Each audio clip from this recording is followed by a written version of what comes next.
Será que toma providência? Vamos aguardar. Oi, Gleger. Ponte 1, Cuiabá 2. Mais uma derrota da Macaca, Gleger.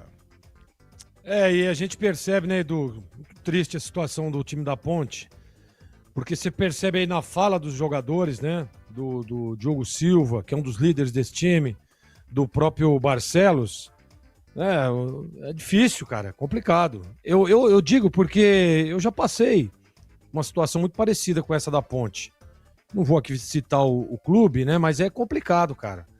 O Diogo Silva disse ali, cara, a gente tem que dar satisfação em casa, tem família, tem filho, tem que ir no mercado, né? Tem escola para pagar, né? Tem deslocamento. Pô, como é que você vai treinar? Como é que você vai se deslocar? Tem que botar gasolina no carro. E aí, a situação realmente é complicada. Ah, mas a Ponte recebeu um salário. Mas a gente tá no mês 6, né? E a Ponte recebeu janeiro. Olha pra você ver o tamanho da encrenca, da complicação. E aí, cara, não adianta.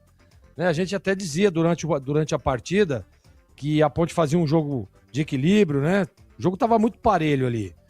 Cuiabá não tem um time bom, tal, tem jogadores experientes, mas tecnicamente a gente vê que é muito igual, é muito equilibrado, né? Muito parecido. Ora a Ponte estava melhor no jogo, ora o Cuiabá. E essa foi a partida. Aí a Ponte comete um erro, o Cuiabá faz 1-0. Aí a Ponte vai lá, o Cuiabá erra, a Ponte empata. Aí vem o segundo tempo, a Ponte começa muito bem, a substituição surtiu efeito, né? O Baianinho evoluindo, chegando, pressionando, a Ponte criando algumas alternativas. E aí vem um erro, né? Mais uma vez um erro do time da Ponte. E você, quando erra numa situação como essa e você toma o gol, a gente percebeu o aspecto emocional, né? Vai lá embaixo, derrete literalmente. Você não consegue, por exemplo, ver em alguns momentos, depois que a Ponte toma o segundo gol, de dizer assim, olha, opa, daqui a pouco a Ponte vai empatar. Como a gente via antes de tomar o segundo gol. Daqui a pouco a Ponte vai fazer o gol da virada. Daqui a pouco vai fazer. E o time querendo, chegando, intenso. Vem o segundo gol, é um balde de água fria, né? Aí o time já...